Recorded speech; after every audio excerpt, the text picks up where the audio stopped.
I love hiking, especially in the beautiful Pacific Northwest. There's something about being surrounded by towering evergreens and breathing in that crisp mountain air that just recharges my batteries. So when I had a free Saturday, I decided to tackle a popular trail near Seattle that I'd been wanting to try for ages. The morning started out perfect. The sky was clear, and there was just a hint of autumn crispness in the air as I pulled into the crowded trailhead parking lot. I shouldered my day pack, double-checked that I had plenty of water and snacks, and set off down the well-worn path. For the first couple of hours, everything was going great. The trail wound through dense forest, occasionally opening up to reveal stunning views of distant peaks. I passed quite a few other hikers early on, exchanging friendly nods and hellos as we crossed paths. As I got further along, though, the crowds thinned out. I was so caught up in the scenery and lost in my own thoughts that I didn't immediately notice when things started to go wrong.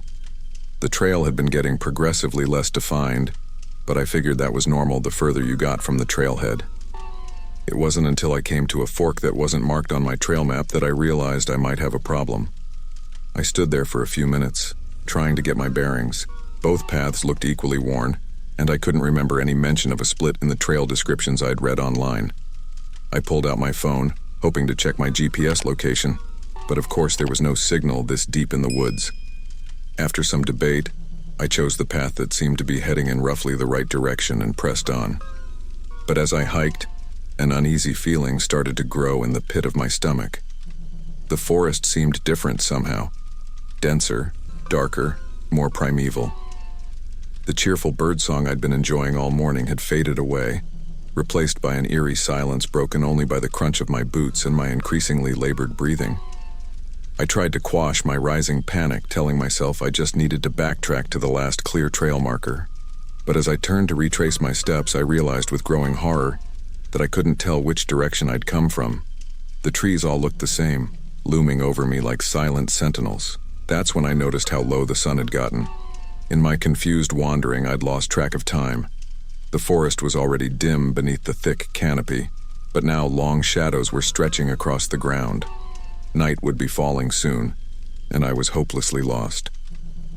I fumbled for my phone again, praying for even a single bar of signal. The screen lit up, showing a critical battery warning, then went black. In my rush to get on the trail that morning, I'd forgotten to make sure it was fully charged. Now I had no way to call for help or use the GPS. Not that it would have helped much without a signal anyway. As the last of the daylight faded, the temperature started to drop rapidly. I hadn't planned on being out after dark and wasn't dressed for the cold mountain night. I huddled at the base of a massive tree, trying to figure out my next move. I knew staying put was probably the smartest thing to do. It would make it easier for search parties to find me. But as the darkness deepened, every rustle and snap in the underbrush made me flinch. I've always considered myself a fairly rational person, not prone to flights of fancy. But something about being alone in that pitch-black forest played tricks on my mind. The shadows seemed to move and shift, taking on monstrous forms. More than once I could have sworn I saw eyes gleaming in the darkness watching me. The sounds were even worse. During the day, the forest had been alive with natural noises, birdsong, chattering squirrels, the whisper of wind through the leaves. But now, in the dead of night, every sound seemed magnified and distorted. A branch creaking overhead became the groan of some massive creature. The scrabbling of some small animal in the underbrush sounded like claws scraping against rock, getting closer and closer. At one point, I heard a long, low howl in the distance. Logically, I knew it was probably just a coyote, or maybe even a domestic dog that had gotten loose.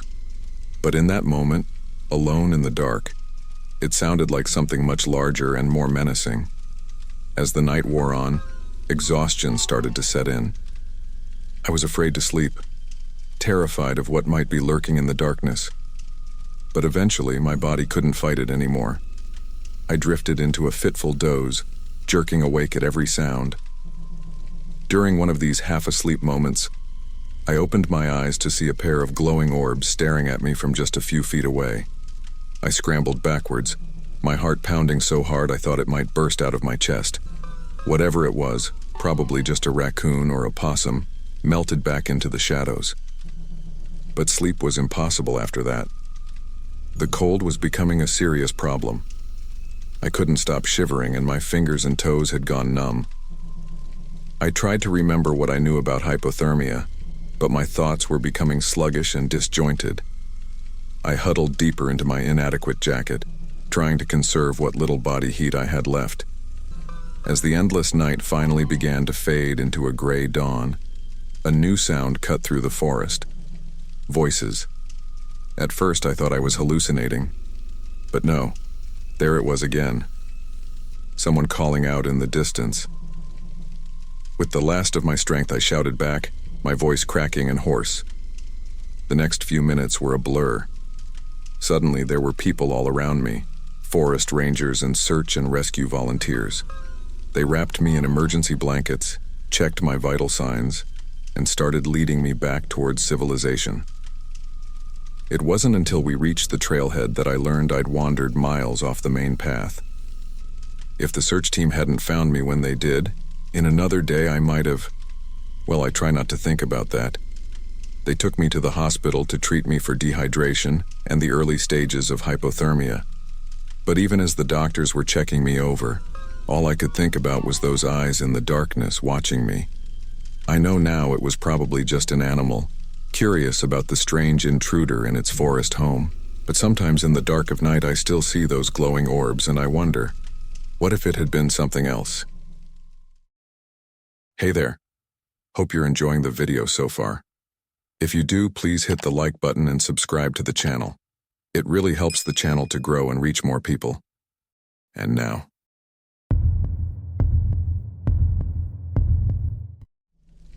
The Adirondacks have always been my go-to place for a quick escape from the city. There's something about those mountains that just calls to me, you know? So when I had a free day, I decided to hit one of the trails I'd been meaning to try for a while. It wasn't anything too crazy, just a day hike that was supposed to take about 6 hours round trip. I got an early start, driving up from the city while it was still dark.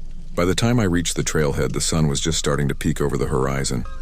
The air was crisp and clean with that earthy smell you only get in the mountains. I double-checked my backpack, water, some energy bars, a light jacket, and my first aid kit. I always bring that even though I've never really needed it before. Guess that was about to change. The first couple hours of the hike were amazing. The trail wound through dense forest, occasionally opening up to these breathtaking views of the surrounding peaks. I passed a few other hikers early on, but as I got further along, it was just me and the wilderness. That's what I love about hiking, that sense of solitude and connection with nature. I should have been paying more attention to where I was putting my feet. The trail had gotten pretty rocky with lots of loose stones and exposed roots. I was too busy taking in the scenery, thinking about how I'd describe it all to my friends back home. One minute I was walking along and the next, bam.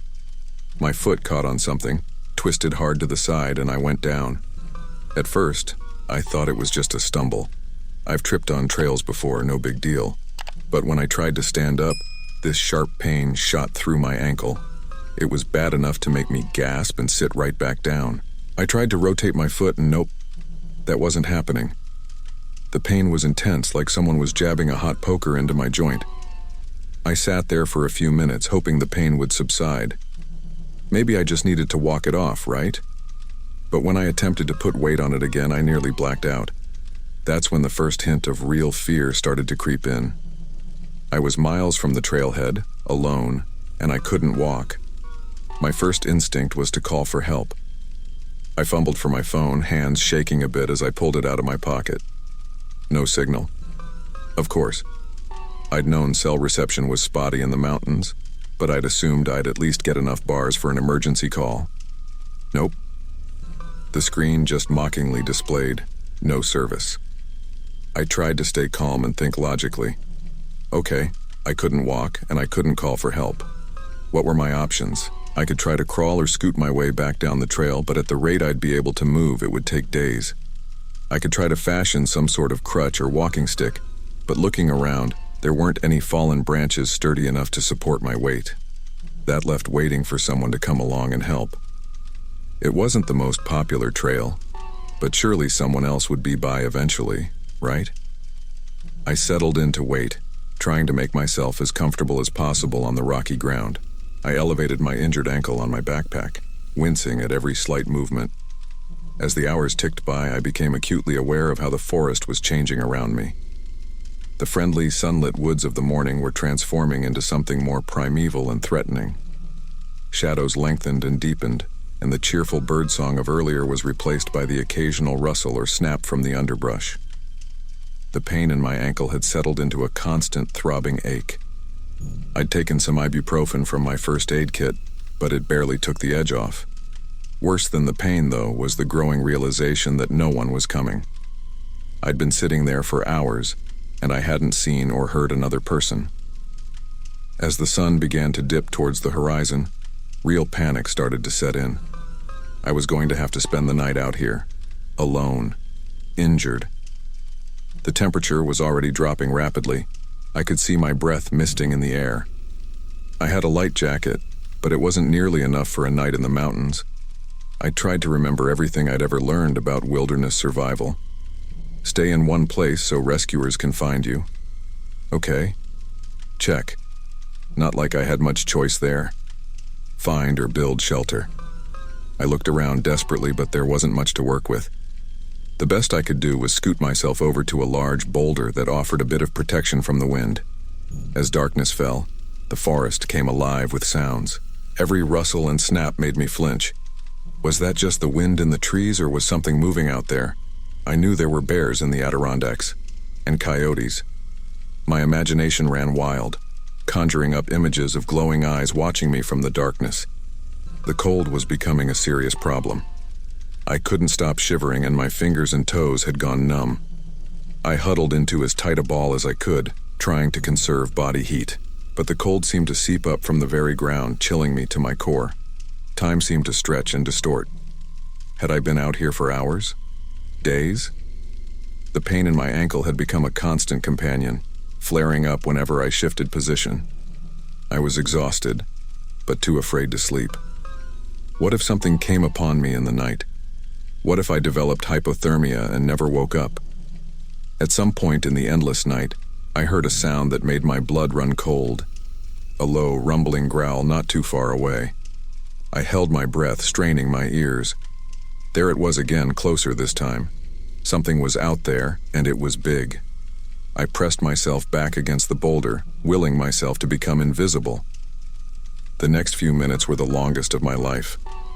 I could hear something moving in the underbrush, circling my position. My mind raced through possibilities. Bear, mountain lion. Each option seemed worse than the last. I fumbled in my pack for anything I could use as a weapon, coming up with only a small pocket knife. It felt pathetically inadequate. Suddenly, there was a loud crash in the bushes nearby. I let out an involuntary yelp, then clapped my hand over my mouth. The sound of movement stopped abruptly. For a long moment, there was complete silence. Then, to my immense relief, I heard whatever it was moving away, crashing through the underbrush as it retreated. The rest of the night passed in a haze of cold, pain, and fear. Every sound made me tense up, expecting the return of my unseen visitor. By the time the sky began to lighten with the first hints of dawn, I was in pretty rough shape, dehydrated, exhausted, and in constant pain. As soon as it was light enough to see, I started looking for ways to signal for help. I remembered reading that making yourself as visible as possible was key to being rescued. I painfully dragged myself to a small clearing and used some bright yellow energy bar wrappers to spell out help on the ground. The morning dragged on with agonizing slowness. I rationed my remaining water, taking tiny sips to combat my raging thirst. My stomach growled with hunger, but I barely noticed it over the pain in my ankle, which had swollen to nearly twice its normal size. Just when I thought I couldn't take it anymore, I heard the most beautiful sound in the world. Voices, human voices calling out in the distance. I shouted back with every ounce of strength I had left, my voice cracking and hoarse. The voices got closer, and finally I saw them. A search and rescue team pushing through the underbrush. The relief was so overwhelming I nearly passed out. They quickly assessed my condition, splinted my ankle, and prepared me for evacuation. As they carried me out on a stretcher, I couldn't help but think about how close I'd come to a much worse fate. One wrong step had turned a routine hike into a nightmare, and I'd never take the wilderness for granted again.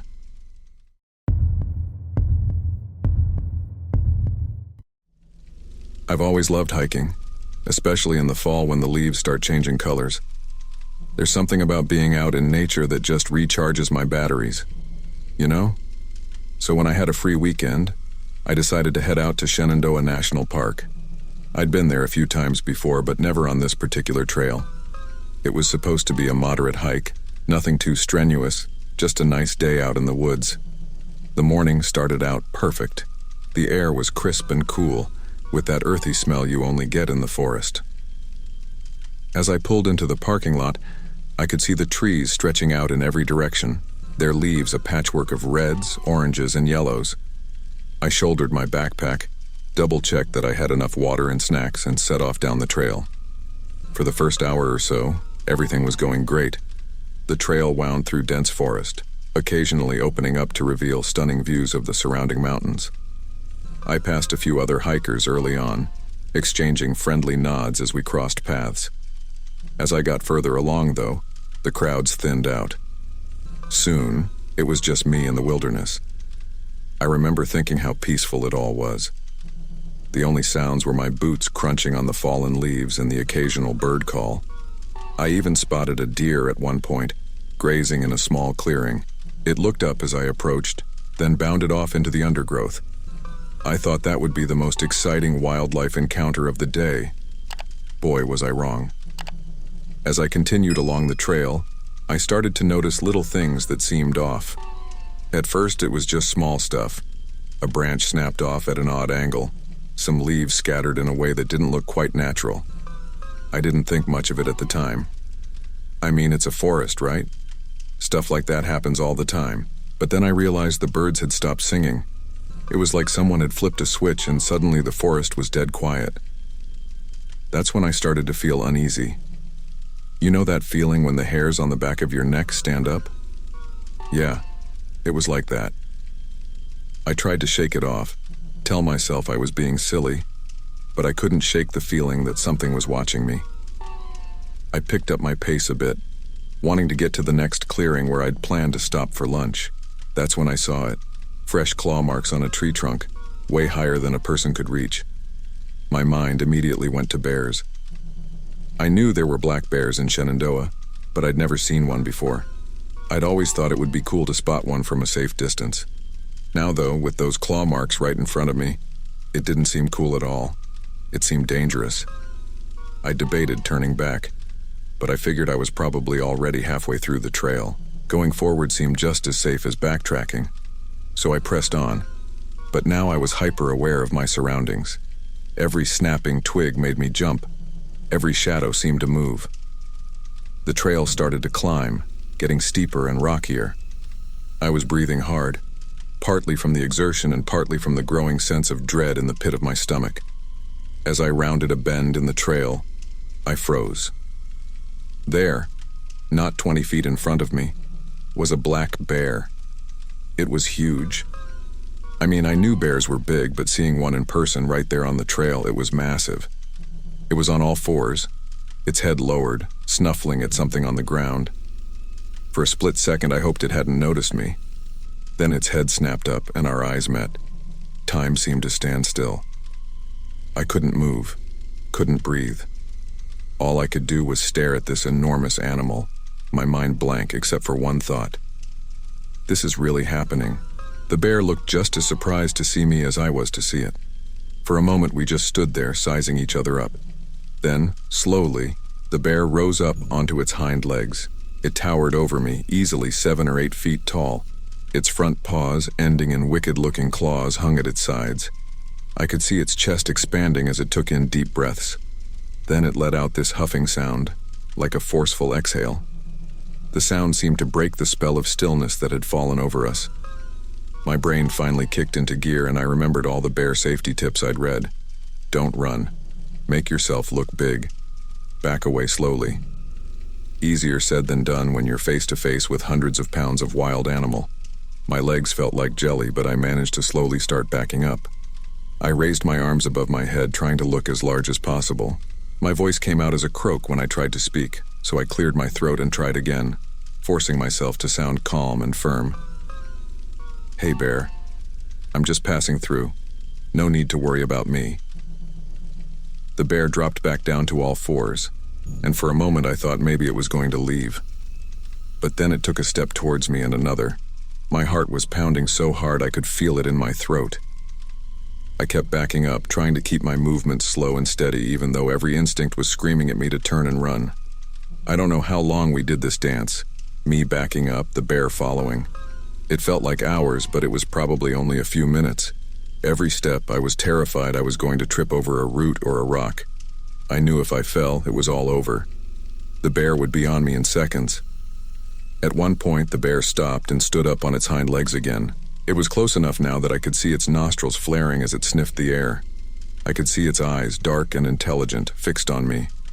It let out another huff, louder this time. I flinched at the sound, nearly losing my footing. My hands were shaking so badly I had to clench them into fists. I kept talking to the bear in what I hoped was a calm, steady voice. I have no idea what I was saying. Probably a mix of pleading and nonsense. I just knew I had to keep making noise to let it know I was human and not a threat or prey. The bear tilted its head, almost like it was listening. Then it dropped back down to all fours. For a moment, we were at a standoff. The bear pawed at the ground, sending leaves and dirt flying. I braced myself, sure it was about to charge. But then, miraculously, it turned slightly to the side. It was still watching me, but its body language had changed. It seemed less interested, less aggressive. I kept backing up, not daring to take my eyes off the bear. It took a few steps to the side of the trail, then paused. It looked back at me one last time, let out a final huff, then ambled off into the underbrush. The sound of breaking branches and rustling leaves faded as it moved away. I stood there frozen, for what felt like an eternity. My legs were shaking so badly I thought I might collapse. I strained my ears, listening for any sign that the bear might be coming back. But the forest remained quiet. Slowly, the normal sounds of the woods started to return. A bird chirping hesitantly, the rustle of leaves in the breeze. It wasn't until I was absolutely sure the bear was gone that I allowed myself to move. My legs felt like lead as I turned and started walking, then jogging, then full-out running, back the way I had come.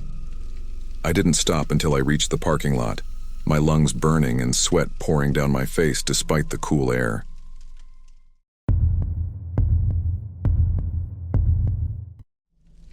Living in Austin, you'd think I'd be used to the heat, but that Saturday morning was something else. The sun was barely up, and I could already feel the sweat starting to bead on my forehead. I'd been meaning to explore this state park just outside the city for ages, and I figured an early start would help me beat the worst of the day's heat. The park was quiet when I arrived, just a handful of cars in the parking lot.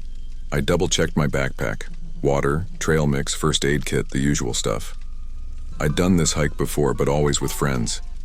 This time, I wanted to challenge myself, go at my own pace. Maybe snap some photos for my Instagram without feeling like I was holding anyone up. The first mile or so was exactly what I needed. The trail wound through dense cedar and oak trees, providing some much-needed shade. The air was thick with the scent of sun-warmed earth and wildflowers. I could hear birds calling to each other, hidden in the canopy above. It was peaceful, you know, just me and nature. I remember thinking how different the park felt when I was alone. Every sound seemed more pronounced, the crunch of gravel under my boots, the rustle of leaves in the breeze. I felt more aware of my surroundings, more in tune with the environment. It was nice, but there was also this underlying tension, like my senses were on high alert. About an hour into the hike, I started to notice something odd. The bird calls that had been my constant companion suddenly stopped. It was like someone had flipped a switch, and the forest went dead quiet. I paused, taking a swig from my water bottle, and that's when I heard it, a low grunting sound coming from somewhere off the trail to my right. At first I thought it might be another hiker. Maybe someone had tripped or was having trouble with the terrain. I called out, asking if everything was okay. No response, just more of that grunting noise. It sounded Angry? That's when the first tendril of fear started to creep in. I picked up my pace, wanting to put some distance between myself and whatever was making that sound. The trail started to climb, becoming steeper and rockier. My breathing got heavier, partly from the exertion and partly from the growing sense of unease in the pit of my stomach. As I rounded a bend in the trail, I saw them, a group of wild boars, maybe 6 or 7 of them, rooting around in the underbrush about 50 yards ahead. They were huge, way bigger than I'd imagined wild pigs would be. Their tusks gleamed in the dappled sunlight filtering through the trees. For a moment, we just stared at each other. Me, frozen in place, and them, their snouts raised, sniffing the air. I knew I should back away slowly, try not to startle them, but before I could move, the largest boar let out a loud squeal and started charging straight at me. Have you ever had a moment where time seems to slow down, but your brain is racing at 1,000,000 miles an hour? That's what it felt like. I could see every detail, the bristles on the boar's back standing up, the way its hooves tore up the ground as it ran, the gleam in its eyes as it focused on me. At the same time, my mind was screaming at me to move, to run, to do something. I turned and ran back the way I'd come, my feet slipping on loose rocks and exposed roots. I could hear the boars behind me, their grunts and squeals getting closer by the second. My lungs were burning and my legs felt like lead, but pure adrenaline kept me going. I spotted a tree just off the trail with low-hanging branches. Without thinking, I veered towards it, dropping my backpack as I ran. I jumped, grabbing the lowest branch, and hauled myself up. My arms were shaking so bad I thought I might fall, but somehow I managed to scramble higher, not stopping until I was a good 15 feet off the ground. The boars arrived seconds later, circling the base of the tree. They were snorting and squealing, ramming their tusks against the trunk. The whole tree shook with each impact. I clung to the branches, my heart pounding so hard I could feel it in my throat.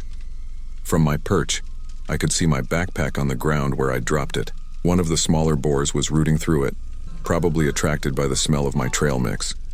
Great. Not only was I stuck up a tree, but now I had no water, no food, and no first aid kit. I tried to calm myself down, to think rationally about the situation. Okay, I was safe for now. The boars couldn't climb trees, right? I reached for my phone, thinking I could call for help. That's when I realized the true horror of my situation. No signal, not even one bar. I was completely cut off. The sun climbed higher in the sky and the heat became oppressive. I was sweating profusely, and without my water, I knew dehydration would become a real concern soon. The boars showed no signs of leaving. They'd settled down for a bit, lying in the shade of the tree, but any movement from me would set them off again, grunting and circling. Time seemed to stretch endlessly. I tried to keep track of how long I'd been up there, but it was hard to focus. My legs were cramping from the awkward position and my hands were raw from gripping the rough bark. Every now and then I'd try my phone again, hoping for a miracle signal. Nothing. As the hours wore on, I started to wonder if anyone would come looking for me. I hadn't told anyone specific about my hike plans, just a vague mention to my roommate that I was going to the park. Would they even know where to start searching? The boars became more agitated as the day progressed. They'd take turns ramming the tree, making it shudder. I was terrified that they might actually manage to knock it over. Each impact sent a jolt of fear through me. I found myself talking to them, pleading with them to leave, even though I knew they couldn't understand me. At one point, the largest boar stood up on its hind legs, its front hooves scrabbling at the trunk. Its tusks were mere feet from where I was perched. I pressed myself against the tree trunk, trying to become as small as possible. The boar's eyes seemed to lock onto mine, filled with a primal, alien intelligence that sent shivers down my spine. As the sun began to dip towards the horizon, I realized I was facing the very real possibility of spending the night in this tree. The temperature was dropping rapidly, and I was just wearing a light t-shirt and shorts. I tried to think of everything I'd ever learned about wilderness survival, but my mind kept coming up blank. Just when I thought things couldn't get any worse, I heard a new sound, the low, rumbling growl of thunder in the distance. Dark clouds were rolling in, and I could smell rain on the wind. The thought of being stuck in a tree during a thunderstorm was terrifying. Not only would I be soaked and even colder, but there was the very real danger of lightning strikes. The first drops of rain started to fall, pattering on the leaves around me. The boars seemed agitated by the change in weather, grunting and pacing more frantically. I was shivering now, a combination of cold, fear, and exhaustion. As the rain intensified, turning into a proper downpour, something unexpected happened. The boars started to move away from the tree. At first, I thought they were just seeking better shelter, but then I realized they were leaving. Slowly, one by one, they ambled off into the underbrush, disappearing into the gathering darkness. I waited, barely daring to breathe, straining my eyes and ears for any sign that they might still be nearby. The minutes ticked by, feeling like hours. The rain was coming down in sheets now, soaking me to the bone, but still I waited. Finally, when I hadn't seen or heard any sign of the boars for what felt like an eternity, I started to climb down. My muscles screamed in protest, stiff from hours of inactivity. I nearly slipped on the wet branches several times, my heart in my throat with each near miss. When my feet finally touched the ground, my legs almost gave out from under me. I snatched up my ruined backpack and started moving as fast as my battered body would allow, heading back towards the trailhead. Every snapping twig, every rustle in the underbrush made me flinch, certain that the boars were coming back. I stumbled through the darkness, the rain making it hard to see the trail. The beam of my phone's flashlight seemed pitifully inadequate against the vast, wet darkness of the forest. But I kept going, driven by the primal need to get away, to find safety.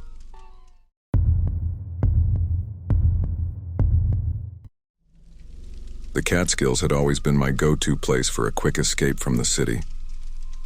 That weekend, I decided to tackle one of the more challenging trails I'd been eyeing for a while. The weather forecast looked perfect, warm with a slight chance of rain later in the day. Nothing I couldn't handle. I hit the trailhead early, the air still crisp with morning dew. The path started off easy enough, winding through a dense forest of maple and oak trees. The leaves were just starting to turn, hints of red and gold peeking through the green canopy. It was quiet, peaceful. The only sounds were my boots crunching on the fallen leaves and the occasional bird call. As I climbed higher, the trail became steeper, the terrain more rugged. I had to watch my footing, picking my way around loose rocks and exposed tree roots. The physical exertion felt good, though. It was a welcome change from sitting at a desk all week. About 2 hours in, I reached a clearing that offered a stunning view of the surrounding mountains. I paused to catch my breath and take a few photos. That's when I noticed the first sign that something was off. The wind had picked up, carrying with it a distinct chill that hadn't been there before. I glanced at the sky and saw dark clouds gathering on the horizon, much closer than I'd expected. I debated turning back, but figured I was probably more than halfway through the trail by now. Going forward seemed just as safe as backtracking, so I pressed on, picking up my pace a bit. The forest seemed different now, somehow more ominous. The trees creaked and groaned in the strengthening wind, their branches casting strange, shifting shadows on the ground. The first drops of rain started to fall as I was navigating a particularly tricky section of the trail. The path narrowed, hugging the side of a steep incline. To my right was a sheer drop-off, the ground falling away into a rocky ravine. The rain quickly intensified, turning from a light drizzle to a steady downpour in a matter of minutes. The trail became slick under my feet, the rain-soaked leaves creating a treacherous surface. I had to slow down, carefully testing each step before putting my full weight down. My clothes were soaked through, clinging to my skin. The chill I'd felt earlier had turned into a bone-deep cold that made my teeth chatter. That's when I heard it, a low, distant rumble of thunder. My stomach dropped. A thunderstorm was the last thing I needed up here, exposed on the mountainside. I scanned the area, looking for any kind of shelter. There was a large outcropping of rock a little ways ahead. It wasn't ideal, but it was better than nothing. I started moving towards it, my movements careful, but urgent. The rain was coming down in sheets now, making it hard to see more than a few feet ahead. Another rumble of thunder, louder this time. Closer.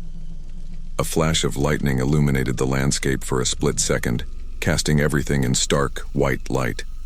I was almost to the outcropping when it happened.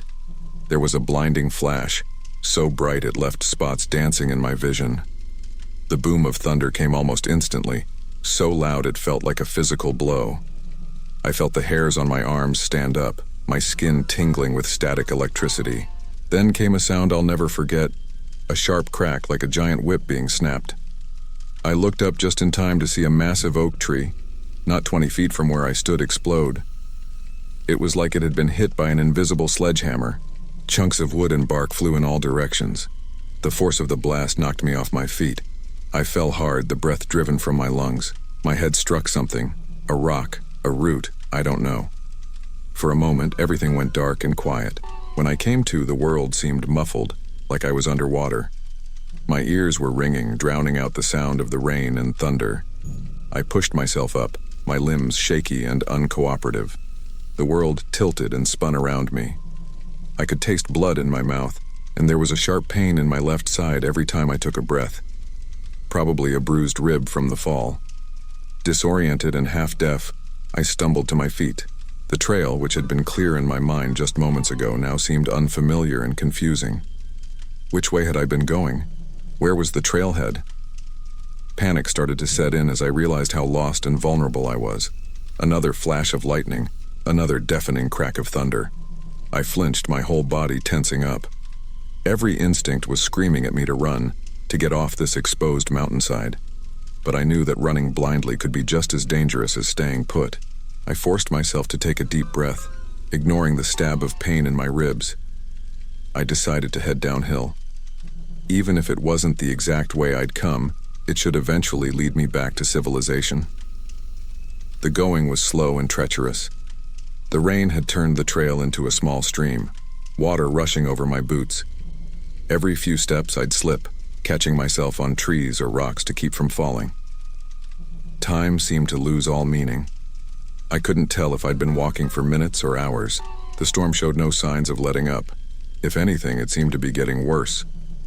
The lightning was nearly constant now, the thunder a continuous rolling growl that I could feel in my chest.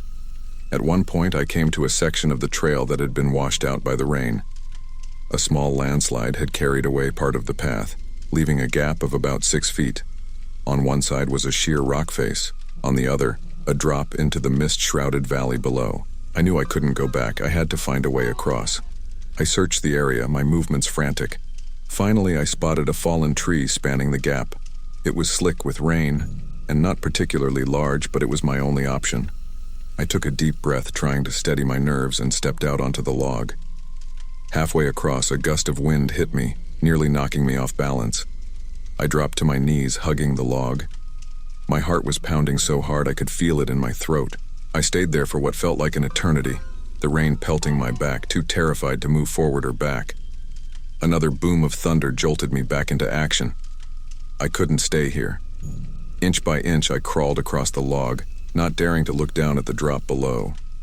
When I finally reached the other side, my legs were shaking so badly I could barely stand.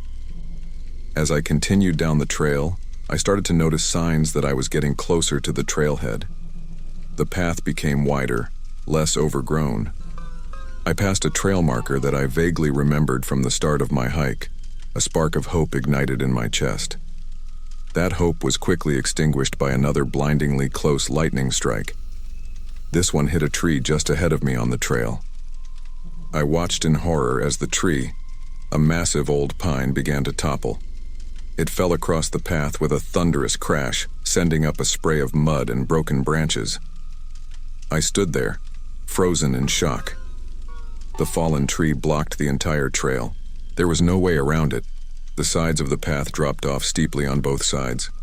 I'd have to climb over.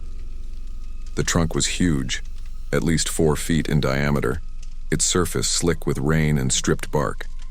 I approached it cautiously, testing my weight on the smaller branches before pulling myself up. The wood was slippery under my hands and sharp splinters dug into my palms. I made it to the top of the trunk and was about to start climbing down the other side when I heard an ominous creaking sound. The tree wasn't stable. I could feel it shifting under me, the exposed roots slowly pulling free from the rain-soaked earth.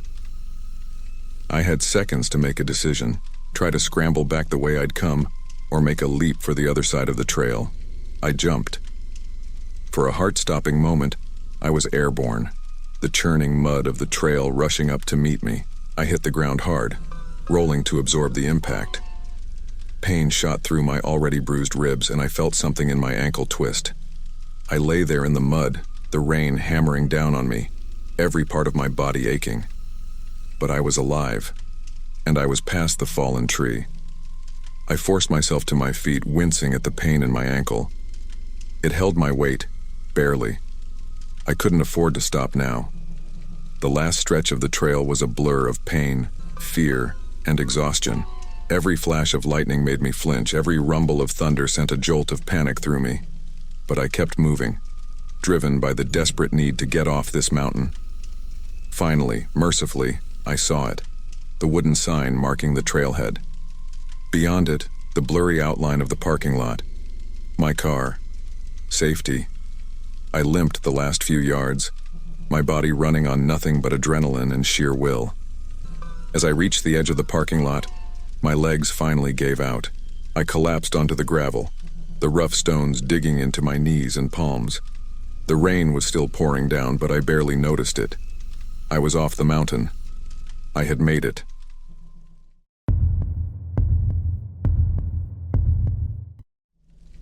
The sun was just starting to peek through the trees when I pulled into the state park parking lot. It was early fall, and the air had that crisp, clean smell that always makes me want to get outside. I'd been coming to this park for years, but today I was trying a new trail I'd heard about from a friend.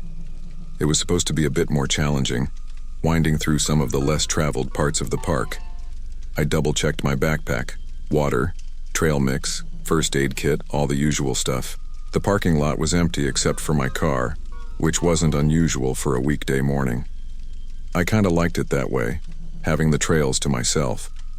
The first part of the hike was pretty much what I expected. The trail was narrow and a bit overgrown in places, but easy enough to follow.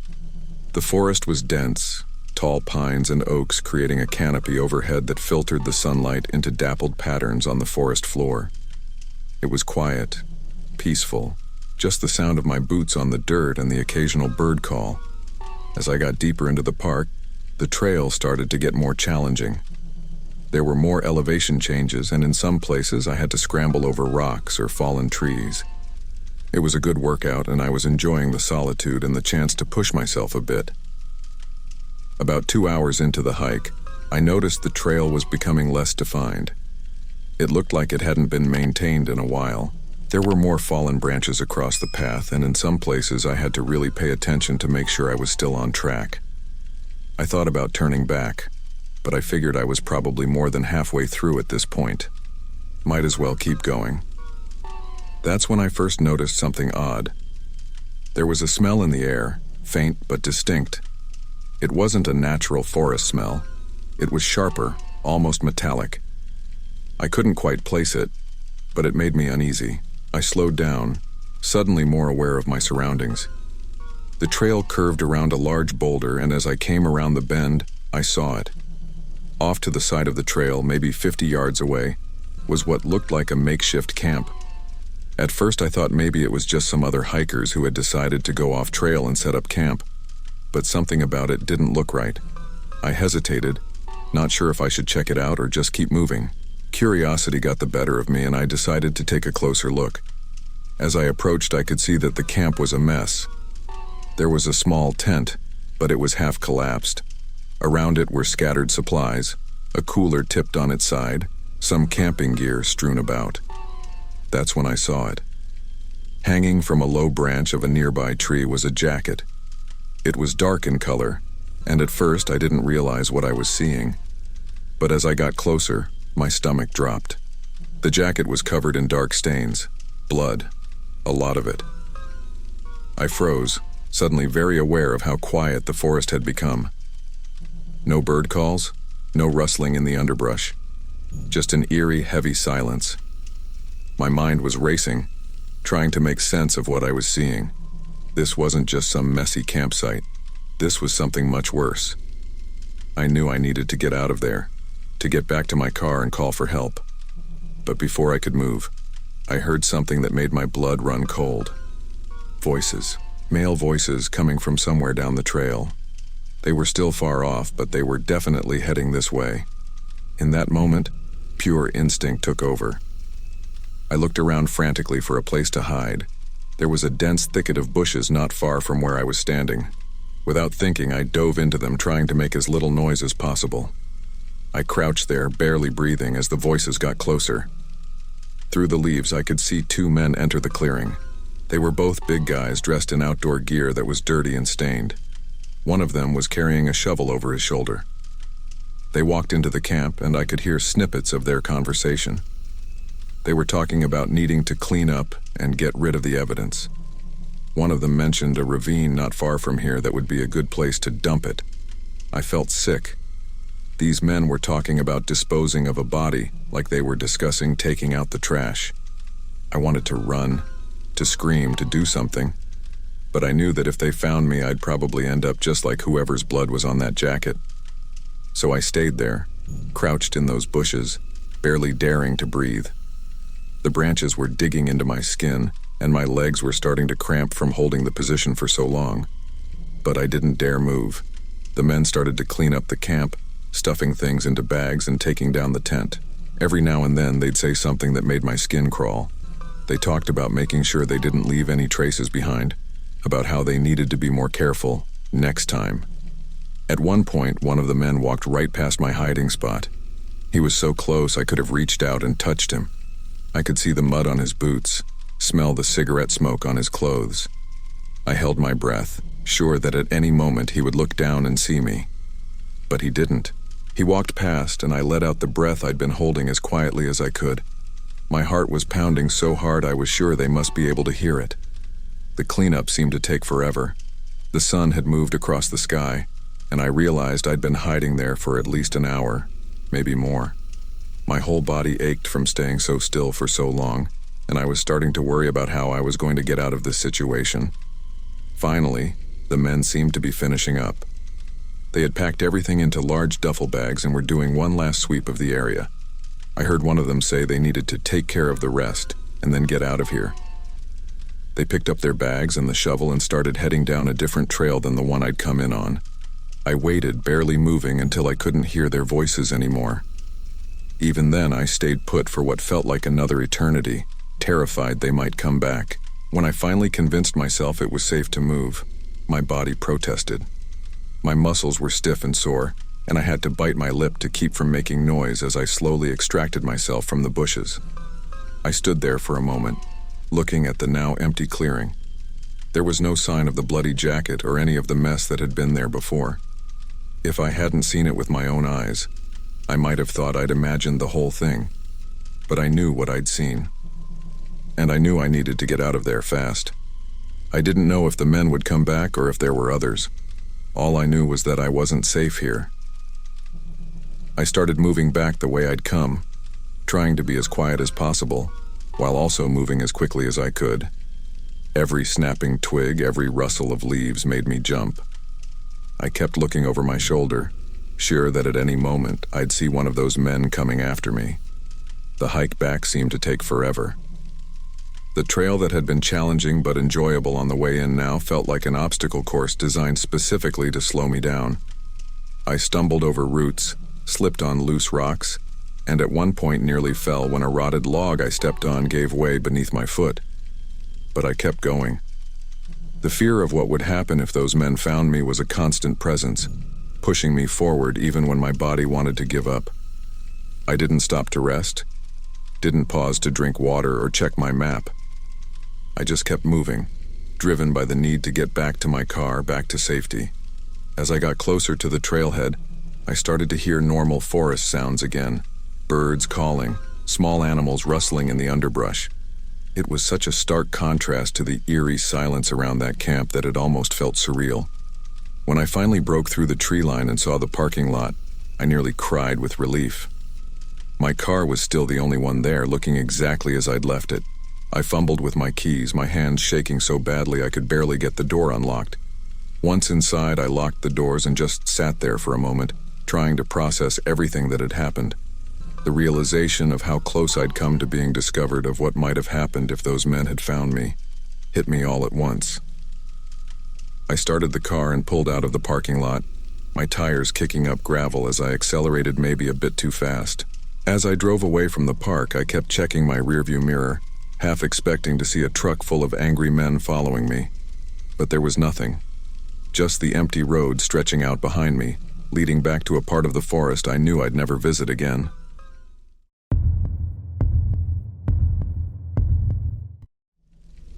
The sun was already beating down when I pulled into the parking lot at the trailhead. It was mid-July in San Diego, and the weather forecast had predicted a scorcher. But I'd hiked this trail before, and I figured I was prepared. I had my backpack with snacks, a first aid kit, and what I thought was plenty of water. 2 large bottles that I was sure would last the whole day. As I started up the trail, the heat was noticeable, but not unbearable. The path wound its way through scrubby chaparral, dotted with sage and manzanita. The air was thick with the scent of sun-baked earth and wild herbs. I passed a few other hikers early on, exchanging quick nods as we crossed paths. About an hour in, I reached a viewpoint that overlooked the canyon.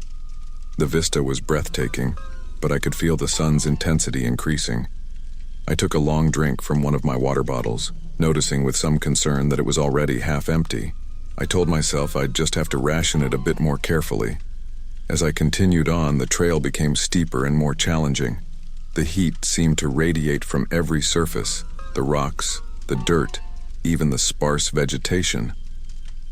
I found myself stopping more frequently to catch my breath and take small sips of water. Each time I drank, I could see the level in my bottles dropping faster than I'd anticipated. By early afternoon, I was more than halfway through the hike, but I was down to my last half bottle of water. The realization sent a jolt of anxiety through me. I knew I should turn back, but a combination of stubbornness and poor judgment convinced me to press on.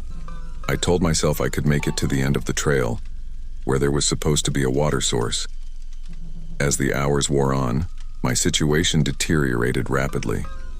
My mouth felt like it was full of sand, my lips cracked and painful. The last of my water was gone, and there was still no sign of the promised water source. The trail, which had been clear earlier, now seemed to split and merge in confusing ways. I found myself second-guessing every turn. The heat was oppressive, seeming to press down on me from all sides. My vision started to blur around the edges, and I had to concentrate hard just to put one foot in front of the other. At some point, I realized with a sinking feeling that I no longer recognized any of my surroundings. The trail markers, which had been frequent earlier, were now nowhere to be seen. As panic set in, I tried to retrace my steps, but every direction looked the same. Endless stretches of sun-baked rock and withered vegetation. My thoughts became fragmented, and I found it increasingly difficult to focus. I stumbled over loose rocks, my legs weak and unsteady beneath me. The sun was low in the sky now, casting long shadows that seemed to move and shift in unsettling ways. I blinked hard, trying to clear my vision, but the landscape continued to warp and twist. At one point, I could have sworn I saw a shimmering oasis just ahead, complete with palm trees and a crystal-clear pool. But when I lurched towards it, there was nothing there but more rocks and scrub brush. As darkness fell, the temperature dropped, but I barely noticed.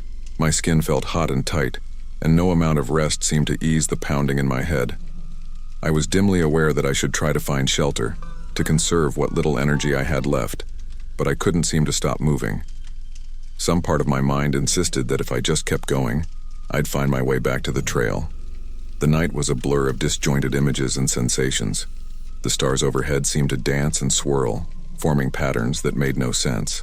At times I thought I heard voices calling my name, but when I tried to shout back, my parched throat produced only a weak croak.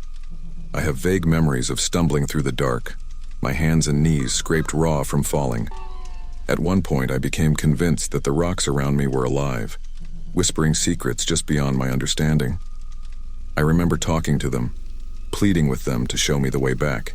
As the eastern sky began to lighten, I found myself sitting on the ground, my back against a large boulder. I couldn't remember how long I'd been there.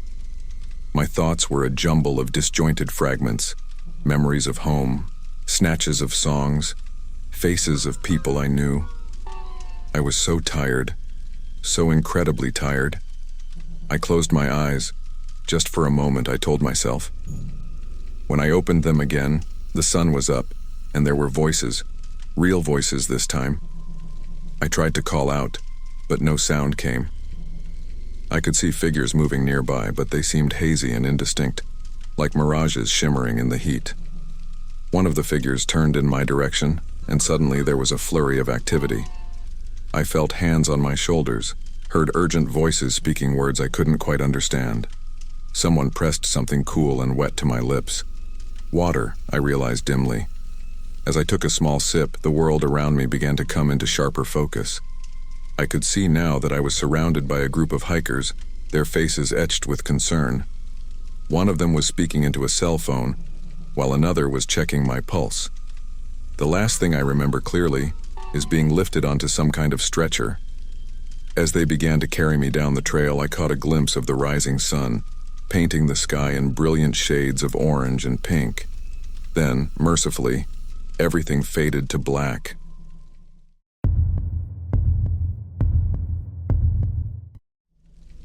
The weather forecast for the White Mountains that weekend was perfect for hiking.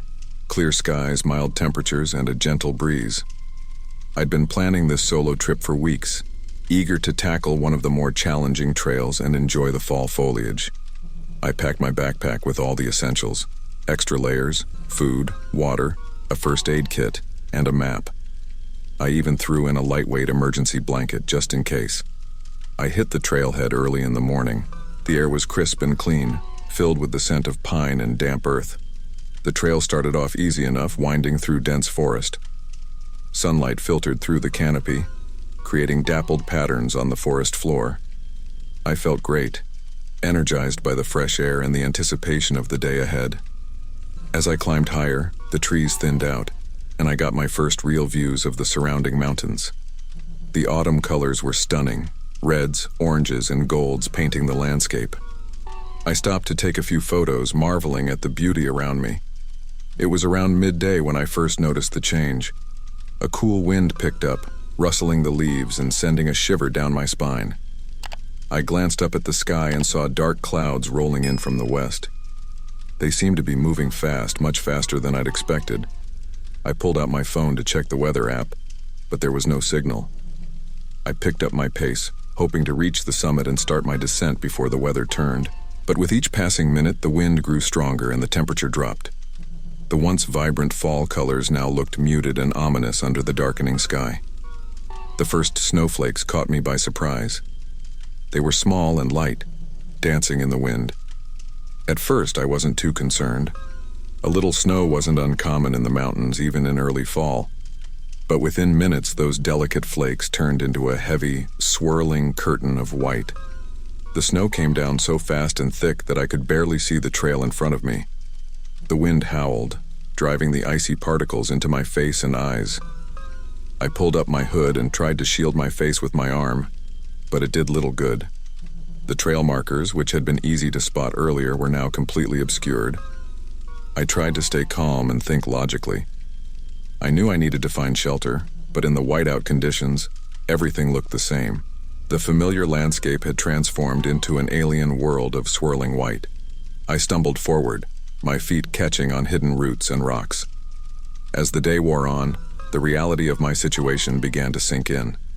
I was lost in a snowstorm, in a vast wilderness, with no idea which direction to go. The cold was seeping through my layers, and my fingers were starting to go numb. Each step became a struggle against the wind and the deepening snow. Just when I thought things couldn't get worse, I misstepped and felt my ankle twist. Pain shot up my leg, and I fell face first into the snow.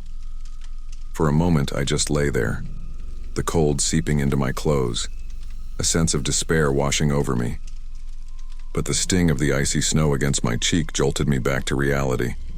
I couldn't give up. I had to keep moving. I forced myself to my feet, wincing at the pain in my ankle. It wasn't broken, but it was definitely sprained. I limped forward, scanning desperately for any kind of shelter. The light was fading fast, and I knew I wouldn't survive a night exposed to these elements. That's when I saw it, a dark shape looming through the curtain of snow. As I got closer, I realized it was a rocky overhang, forming a small, shallow cave. It wasn't much, but it was the best option I had. I crawled into the space, grateful for even this small respite from the howling wind and stinging snow. The overhang was just deep enough for me to sit with my back against the rock, my legs pulled up to my chest. I was out of the direct path of the wind, but the cold was still intense. I pulled out my emergency blanket, wrapping it around my shoulders.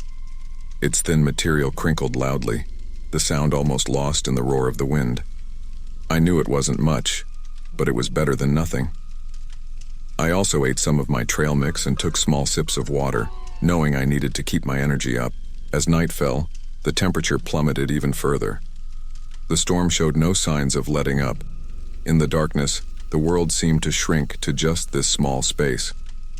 The wind's howl took on an almost animal-like quality, and strange shapes seemed to move in the swirling snow just beyond my shelter. I was exhausted, but I was terrified to fall asleep. I'd heard stories of hikers who dozed off in cold conditions and never woke up, so I forced myself to stay awake, shifting position every few minutes, flexing my fingers and toes to keep the blood flowing. To distract myself from the cold and the fear, I tried to focus on happy memories, family holidays, nights out with friends, quiet evenings at home. But these thoughts were constantly interrupted by the harsh reality of my situation. My muscles ached from shivering, and my damp clothes clung uncomfortably to my skin.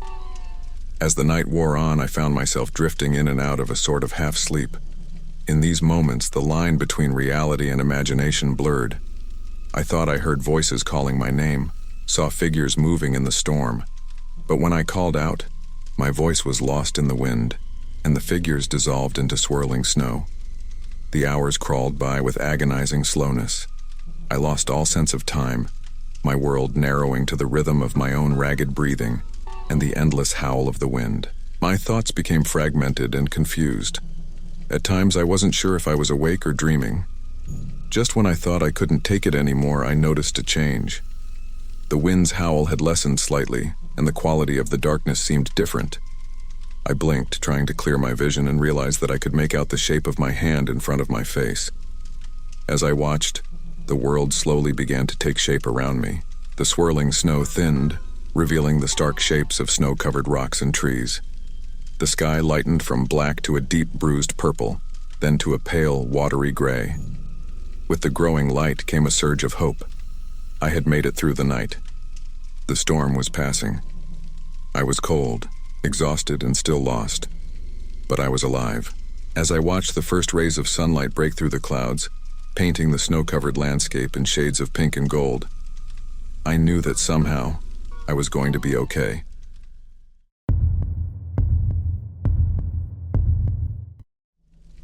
The trail near Portland was one I'd hiked dozens of times before. It was a popular route, well-maintained and usually busy on weekends. That day, though, I decided to go for an early morning hike on a Tuesday. I figured it would be quieter, and I could enjoy the crisp autumn air and changing leaves without the usual crowds. I packed my day pack with water, some trail mix, and a light jacket. The weather forecast was perfect, clear skies and mild temperatures. As I drove to the trailhead, I watched the sun slowly rise, painting the sky in shades of pink and orange. It was shaping up to be a beautiful day. The parking lot was nearly empty when I arrived, just a couple of cars. I took a deep breath of the cool morning air, rich with the scent of pine and damp earth. The trail started off easy, winding through dense forest. Sunlight filtered through the canopy, creating dappled patterns on the forest floor. The only sounds were my footsteps on the path and the occasional chirp of a bird. About an hour into the hike, I noticed something odd. The forest had gone quiet. No bird calls, no rustling in the underbrush. It was as if someone had suddenly hit the mute button on the world. I paused, looking around, trying to figure out what had changed. That's when I felt it, a prickling sensation on the back of my neck, like I was being watched. I scanned the trees and bushes around me, but saw nothing out of the ordinary. Still, the silence was unnerving. I decided to keep moving, picking up my pace a little. As I rounded a bend in the trail, I saw movement out of the corner of my eye.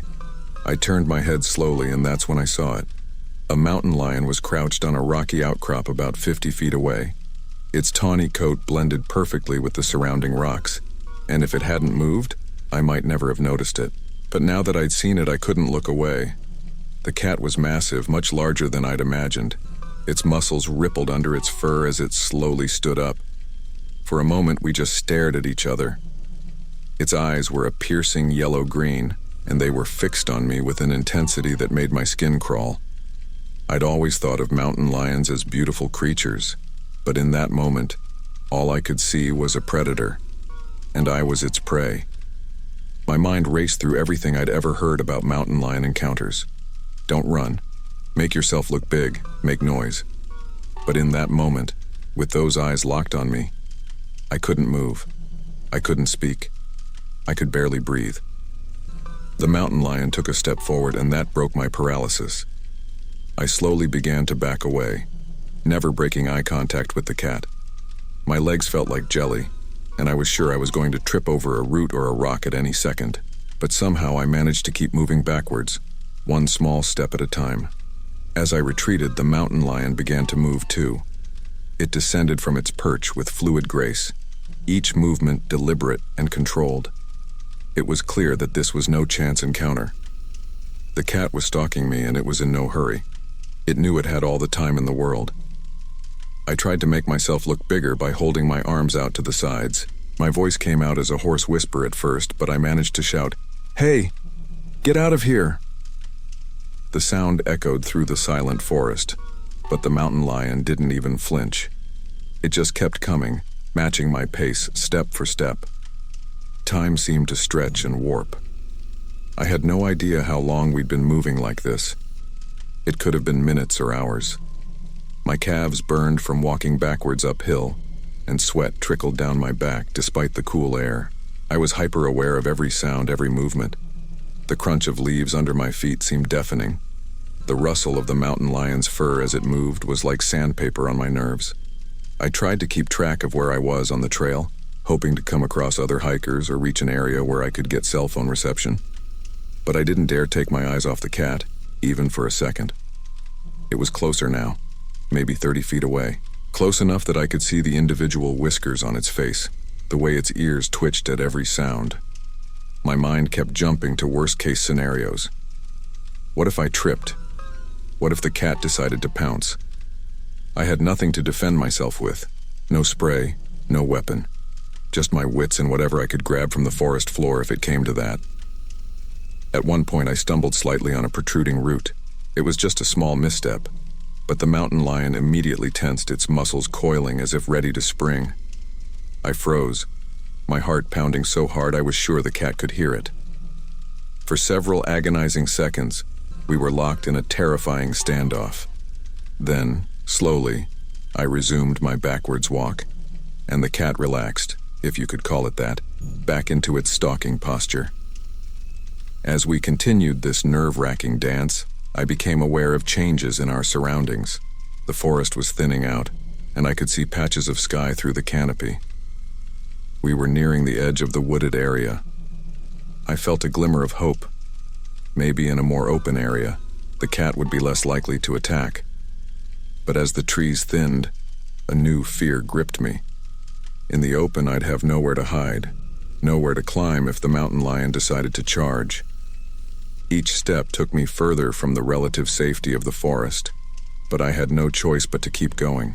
We emerged into a meadow, the tall grass swaying gently in the breeze. The mountain lion paused at the tree line, and for a moment I dared to hope that it would turn back. But after a brief hesitation, it continued its pursuit, its tawny coat now a stark contrast against the golden grass. In the open meadow, the cat seemed even larger, even more menacing. There was nothing between us now, no trees or rocks to provide even the illusion of safety. The sun beat down on us, and I could feel sweat soaking through my shirt. My throat was parched, but I didn't dare reach for my water bottle. I don't know how long we continued like this. The meadow seemed to stretch on forever, a sea of grass with no end in sight. My legs were shaking from exhaustion, and my voice was hoarse from shouting at the cat. But still it came, relentless, patient, those yellow-green eyes never leaving mine. Just when I thought I couldn't take another step, I noticed a change. The mountain lion's pace had slowed. It was still following me, but its steps were less purposeful. Its gaze, which had been so intensely focused on me, began to wander. It looked to the sides, then back at the forest we had left behind. I hardly dared to believe it, but it seemed the cat was losing interest. Maybe it had decided I wasn't worth the effort. Maybe we'd simply strayed too far from its territory. Whatever the reason, I felt a surge of hope. Slowly, almost imperceptibly, the distance between us began to grow. The mountain lion paused more frequently, looking around as if it had forgotten why it was there. And then, finally, it stopped. For a long moment, it just stood there, its tail twitching slightly. Then it turned and began to walk away. I wanted to collapse with relief, but I forced myself to keep moving, to keep my eyes on the retreating form of the cat. It walked unhurriedly back towards the forest, occasionally glancing back in my direction. I didn't stop or turn around until it had disappeared completely into the trees. When I finally lost sight of the mountain lion, my legs gave out. I sank to the ground, my whole body shaking. The grass around me was flattened in a wide circle where I'd been walking backwards. I could see my footprints stretching away towards the distant forest, a testament to the surreal journey I'd just experienced. As I sat there, the sounds of the world slowly filtered back in. The wind rustling through the grass, birds calling in the distance, my own ragged breathing. The danger had passed, but the fear, the adrenaline, the sheer intensity of the experience, it all stayed with me, as vivid and real as the mountain lion's piercing gaze.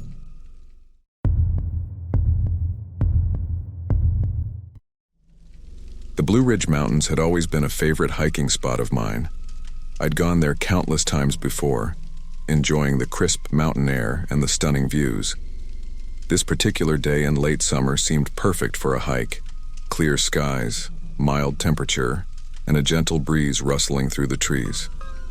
I packed my usual day bag: water, trail mix, a light jacket, and a basic first aid kit.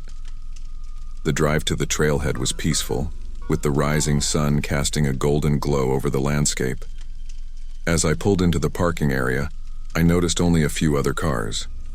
It was a weekday, so I looked forward to a quiet, solitary hike. The trail started off easy, winding through a dense forest of oak and pine. The air was fresh and cool, filled with the scent of earth and pine needles. Sunlight filtered through the canopy, creating dappled patterns on the forest floor. I could hear birds chirping and the occasional rustle of small animals in the underbrush. About an hour into the hike, the trail began to steepen. The forest thinned out a bit, allowing for some breathtaking views of the surrounding mountains. I paused to take a few photos, marveling at the sea of green stretching out before me. The breeze picked up a little, carrying the sweet scent of wildflowers. As I continued along the trail, I noticed it was becoming slightly overgrown. Nothing major, just a few branches reaching out over the path and some tall grass at the edges. I made a mental note to be a bit more careful with my footing. That's when I first heard it, a faint buzzing sound. At first, I didn't think much of it. There were always insects in the woods after all. But as I walked on, the buzzing grew louder. It was coming from somewhere off to my right, just beyond a cluster of bushes. Curiosity got the better of me. I stepped off the trail, pushing aside some branches to get a better look. That's when I saw it, a large, papery nest hanging from a low branch. In that split second, I realized my mistake. But it was too late. The buzzing exploded into a roar. Suddenly, the air was filled with yellow jackets, their angry drone drowning out everything else. I stumbled backward trying to get away, but they were already on me. I felt the first sting on my arm, then another on my neck, and another on my cheek. Panic set in. I turned and ran blindly down the trail, swatting frantically at the air around me. The yellow jackets swarmed around my head, getting tangled in my hair. Each sting was like a hot needle being driven into my skin. I could feel them crawling under my clothes, stinging me over and over. The world narrowed to a tunnel of green and brown as I sprinted down the path. Branches whipped at my face, Roots threatened to trip me, but I couldn't slow down. The buzzing was all around me in my ears, seeming to come from inside my own head. I couldn't see clearly. My eyes were watering from the pain and fear. I don't know how long I ran. Time seemed to stretch and warp. My lungs burned and my legs ached, but the fear of those stinging insects drove me on. I stumbled and fell several times, scraping my hands and knees on the rocky trail, but I always scrambled back to my feet, the angry swarm giving me no chance to rest. At some point I realized I had no idea where I was on the trail. In my panic, I'd lost all sense of direction. The familiar path now seemed alien and threatening. Every rustle in the bushes made me flinch, expecting another attack, but I couldn't stop. I could still hear the buzzing, still feel the occasional sting as a persistent yellow jacket found its way to my skin. My throat was raw from gasping for air and from the screams I didn't even realize I'd been letting out. Sweat poured down my face, stinging my eyes and the numerous welts that were already forming. My skin felt like it was on fire, each movement sending new waves of pain through my body. In my desperation, I began looking for anywhere I could hide or escape the swarm. I thought about diving into a bush, but feared there might be another nest. The idea of jumping into a stream crossed my mind, but I couldn't see any water nearby, and I wasn't sure if yellow jackets could swim.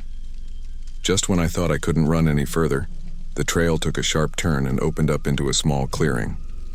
The sudden sunlight momentarily blinded me, and I stumbled to a stop, gasping for breath.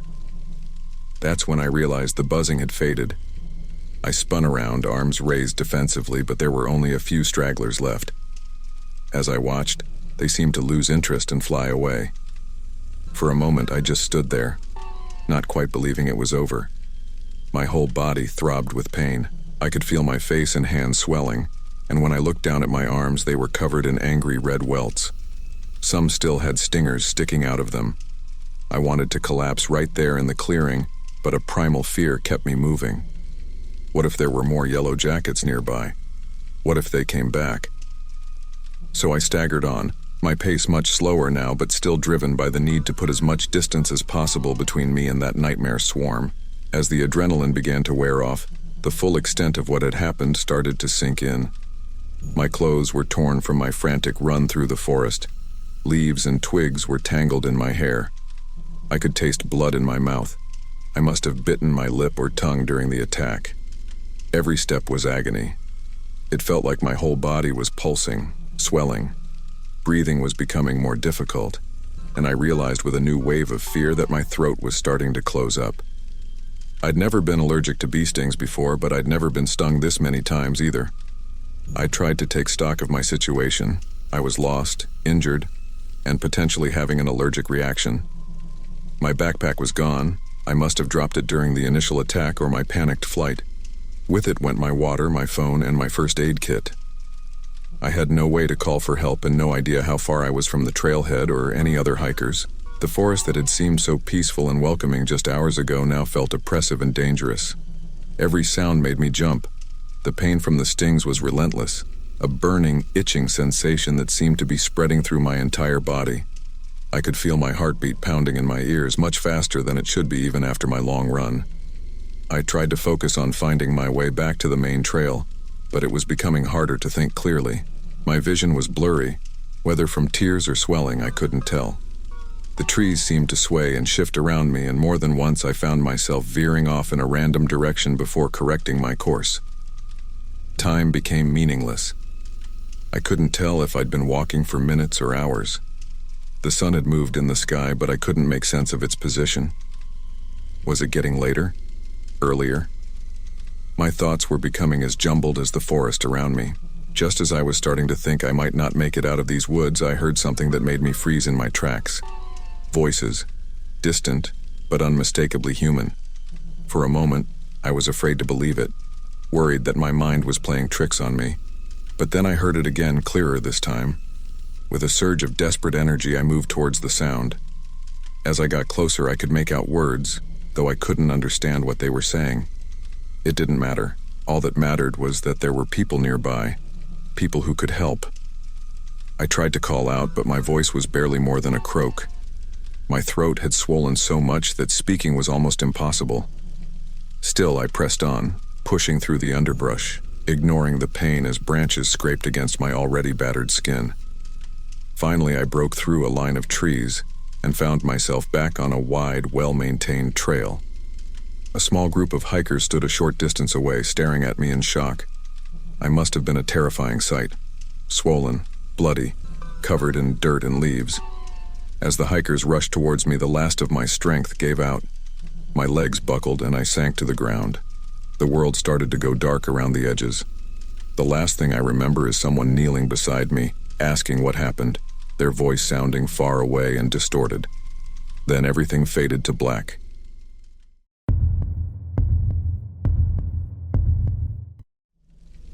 The sun was already beating down on the parking lot when I arrived at the state park near Las Vegas.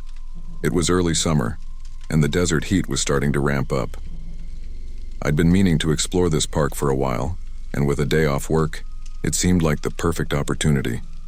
I grabbed my backpack filled with water bottles, trail mix, and a basic first aid kit.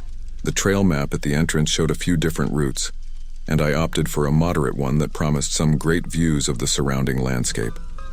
As I set off, the air was dry and still, the only sound the crunch of gravel under my boots. The first part of the trail was easy enough, winding through sparse vegetation and rocky outcroppings. I passed a few other hikers early on, exchanging quick nods as we went our separate ways. As I got further along, the trail started to climb, and the terrain became more challenging. About an hour into the hike, I noticed the trail was getting steeper and narrower. The loose gravel underfoot made each step a little uncertain. I slowed down, paying more attention to where I was placing my feet. The view was becoming more spectacular with each switchback, the vast expanse of desert and distant mountains stretching out before me. I paused to take a drink from my water bottle and snap a few photos. The heat was really starting to build, and I could feel sweat soaking through my shirt. As I put my phone away and adjusted my backpack, I felt a small shift in the gravel beneath my feet. It was just a tiny movement, but it sent a jolt of adrenaline through me. Carefully, I started moving again, but something felt off. The trail seemed to be getting even narrower, hugging the side of a steeper slope. I considered turning back, but I figured I was probably more than halfway through the loop by now. It would be quicker to push on than to retrace my steps. That's when it happened. One moment I was carefully picking my way along the trail, and the next, the world was spinning. My foot hit a patch of loose gravel, and it was like the ground just disappeared from under me. I felt a moment of weightlessness, and then I was falling. The slope was steeper than I'd realized. I tumbled down, unable to stop myself. Rocks and brush scraped against my skin as I rolled. I desperately tried to grab onto something, anything to stop my fall, but everything just slipped through my fingers. When I finally came to a stop, the wind had been knocked out of me. For a few moments, I just lay there trying to catch my breath and figure out what had just happened. As I started to move, pain shot through my left leg. My knee had twisted during the fall, and it was already starting to swell. I tried to stand up, but my leg buckled under me. The pain was intense, radiating from my knee up through my thigh. That's when I realized my backpack was gone. It must have come off during the fall. I looked around frantically but couldn't see it anywhere. Panic started to set in as I assessed my situation. I was stuck on a steep slope, injured, with no water or supplies. The sun was high in the sky now, beating down mercilessly. I looked up at the trail I'd fallen from. It seemed impossibly far away. I shouted for help, my voice echoing off the rocks. But there was no response. Just the vast, empty silence of the desert. I tried again and again, but it was clear that no one was nearby. I searched my pockets for my phone, but it was gone too. It must have fallen out during the tumble. Without it, I had no way to call for help or check my location. I was completely cut off. The heat was becoming unbearable. Sweat dripped into my eyes and my mouth felt like it was full of sand. I knew the dangers of dehydration in the desert, how quickly it could become life-threatening. And here I was, injured and without water. I tried to drag myself to a small patch of shade created by a nearby boulder. Every movement sent spikes of pain through my leg. the rough ground scraped against my already battered skin. By the time I reached the meager shade, I was exhausted. Time seemed to stretch endlessly. I kept trying to stand to find a way to climb back up to the trail, but it was useless. My injured legs simply couldn't support my weight on the steep, unstable slope. Each failed attempt left me more drained and desperate. As the sun moved across the sky, my patch of shade disappeared. The heat was relentless, seeming to suck every bit of moisture from my body. My lips were cracked, my tongue felt swollen. I knew I needed to conserve energy, but fear kept pushing me to try to find a way out. I tried everything I could think of. I looked for a less steep path up the slope, but everywhere seemed just as treacherous. I tried using sticks as makeshift crutches, but they just snapped under my weight. I even tried crawling, but the loose rocks and gravel made it impossible to make any progress. As the afternoon wore on, my thoughts became increasingly desperate. Would anyone notice I was missing? How long could I survive out here without water? The possibility that I might die here, so close to civilization, yet so impossibly far, was overwhelming. I drifted in and out of consciousness. The pain in my knee had dulled to a constant throb, but now every part of me hurt. My skin felt tight and hot, and moving at all made me dizzy. I was so tired, but terror kept me from fully falling asleep. What if I missed a chance at rescue? I'm not sure how much time had passed when I heard it. At first, I thought I was imagining things. A voice carried on the wind. I lifted my head, straining to listen. There it was again, distant but unmistakably human. With every bit of strength I had left, I shouted. My voice was hoarse, barely more than a croak, but I kept at it. I waved my arms, ignoring the pain that shot through my sunburned skin. I had to make myself seen, heard. The voice got closer. I could hear the crunch of boots on gravel. And then, suddenly, there was a figure at the top of the slope. A hiker, staring down at me with a look of shock. Relief flooded through me, so intense it was almost painful. The hiker carefully made their way down to me, asking if I was okay. I tried to explain what had happened, but the words came out jumbled. All I could focus on was that I had been found. I wasn't going to die on this slope. As the hiker reached me, pulling out a water bottle and radio to call for help, the full weight of what I'd been through hit me. I was alive, but the memory of those long, desperate hours in the merciless sun would stay with me forever. The vast, beautiful desert I had come to admire had nearly become my grave.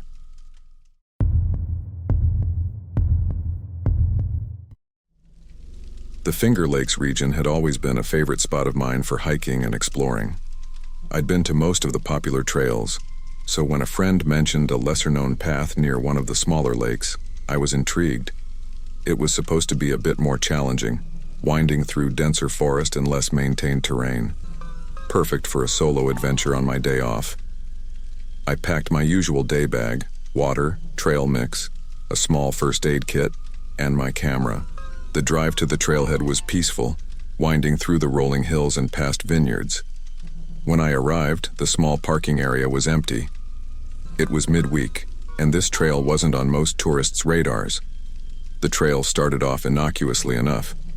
It was narrower than the more popular paths, with undergrowth creeping in at the edges. The air was cool and damp under the canopy of trees, filled with the earthy scent of decaying leaves and moss.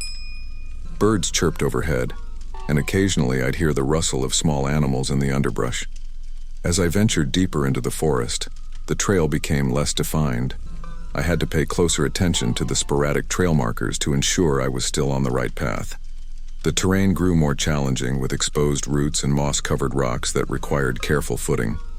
About an hour into the hike, I noticed the forest was getting denser, the light filtering through the leaves taking on a strange, greenish tinge. The bird sounds had faded, replaced by an unsettling silence. I paused, taking a swig from my water bottle and looking around. Something felt off, but I couldn't quite put my finger on what it was. I pressed on, telling myself I was just being paranoid. The trail took a sharp turn, and as I rounded the bend, I stopped dead in my tracks. In a small clearing ahead, partially obscured by low-hanging branches, was a sight that made my skin prickle. At first, I couldn't make sense of what I was seeing. In the center of the clearing was what looked like a crude altar made of stacked stones. Surrounding it were symbols carved into the ground and trees, not graffiti or trail markers, but intricate designs that looked almost like writing, but in no alphabet I'd ever seen. My eyes were drawn to a figure propped up against the altar. As I edged closer, my breath caught in my throat.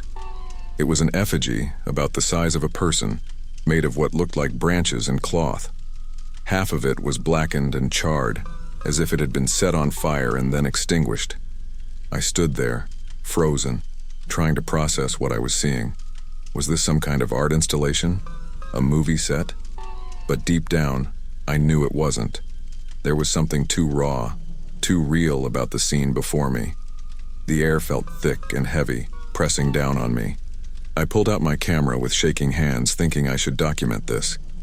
As I raised it to take a picture, a gust of wind rustled through the clearing. The charred effigy seemed to move, its blackened arm appearing to reach out towards me. I nearly dropped my camera, my heart pounding so hard I could feel it in my throat. That's when I heard it. At first, it was so faint I thought I might be imagining it. A low, rhythmic sound, almost like singing, but not quite. It was coming from somewhere deeper in the forest, beyond the clearing. As I strained to listen, it grew slightly louder. It was definitely chanting in a language I couldn't understand. Every instinct in my body screamed at me to run, but I stood there, paralyzed as the chanting grew louder. It seemed to be coming from multiple directions now, as if several people were converging on the clearing. Suddenly, a twig snapped somewhere behind me. That was all it took to break me out of my trance. I turned and ran, no longer caring about following the trail. My only thought was getting as far away from that clearing as possible. I crashed through the underbrush, branches whipping at my face and arms. The chanting seemed to follow me, growing louder and more frenzied. Or was that just the blood rushing in my ears? I couldn't tell, and I didn't dare stop to find out. As I ran, I became overwhelmingly aware of the forest around me. Every shadow seemed to move, every rustle in the leaves sounded like footsteps. The trees themselves seemed to be closing in, their branches reaching out to grab at me. I had no idea if I was going in the right direction. The forest all looked the same, and in my panic I'd lost all sense of orientation. But I kept running, my lungs burning, my legs aching. I was driven by a primal fear, a certainty that if I stopped, something terrible would happen. Time lost all meaning. I could have been running for minutes or hours. My foot caught on a root and I went sprawling, tumbling down a small incline. I lay there for a moment, the taste of dirt and blood in my mouth, certain that this was it. They, whoever they were, would find me, but the only sound was my own ragged breathing. Slowly, I picked myself up. My jeans were torn, my knees scraped and bleeding. As I stood, trying to get my bearings, I realized the forest had thinned out. Through the trees, I could see what looked like the glint of sunlight on metal. Hope surged through me. I stumbled forward, and there it was. My car, sitting in the small parking area where I'd left it. I'd somehow made it back to the trailhead.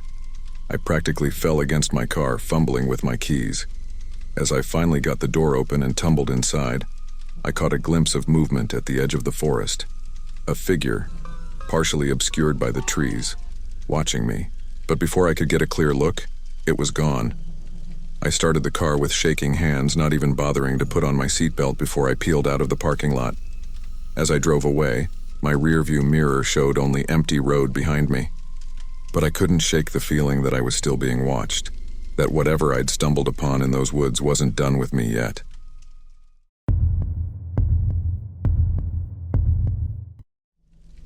The Great Smoky Mountains had always been on my hiking bucket list. When I finally got a few days off work, I decided to take a solo trip there.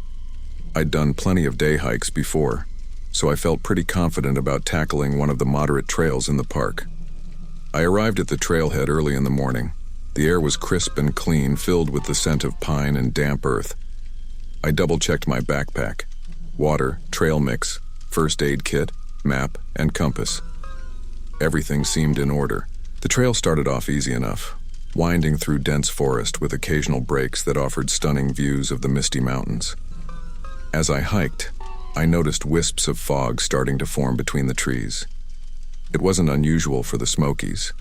They're called that for a reason, so I didn't think much of it at first. The fog added an ethereal quality to the forest, making everything look soft and dreamlike. But as I continued, the fog grew thicker. The trees that had been clearly visible just moments ago became hazy outlines, then disappeared entirely. The trail markers that I'd been following religiously started to become harder to spot. I found myself having to backtrack more often, squinting through the mist to make sure I was still on the right path. The silence was the next thing that hit me. As the fog thickened, it seemed to muffle all sound. The chirping of birds and rustling of leaves that had accompanied me earlier faded away, replaced by an eerie quiet that made the hairs on the back of my neck stand up. I tried to stay calm, reminding myself that I had my map and compass. But as I pulled them out, I realized with a sinking feeling that they were useless if I couldn't see any landmarks. The fog was so thick now that I could barely see a few feet in front of me. That's when I made the mistake that would turn my pleasant hike into a nightmare. I thought I saw a clearer path off to my right, leading up a slight incline. In my mind, going up meant I'd get above the fog and be able to see where I was. So I took it, not realizing that I was veering off the marked trail onto an unmarked, overgrown path. As I climbed, the fog didn't clear. If anything, it got thicker. The path became less and less defined until I wasn't sure if I was on a path at all anymore. I was just pushing through underbrush, my clothes getting damp from the mist and the wet leaves. It was hard to tell how much time had passed, but I noticed the light starting to fade. With a jolt of panic, I realized that night was falling. I was completely lost in an unfamiliar forest with no idea how to get back to the main trail. I tried retracing my steps, but in the fog and fading light, everything looked the same. Every tree, every rock seemed identical.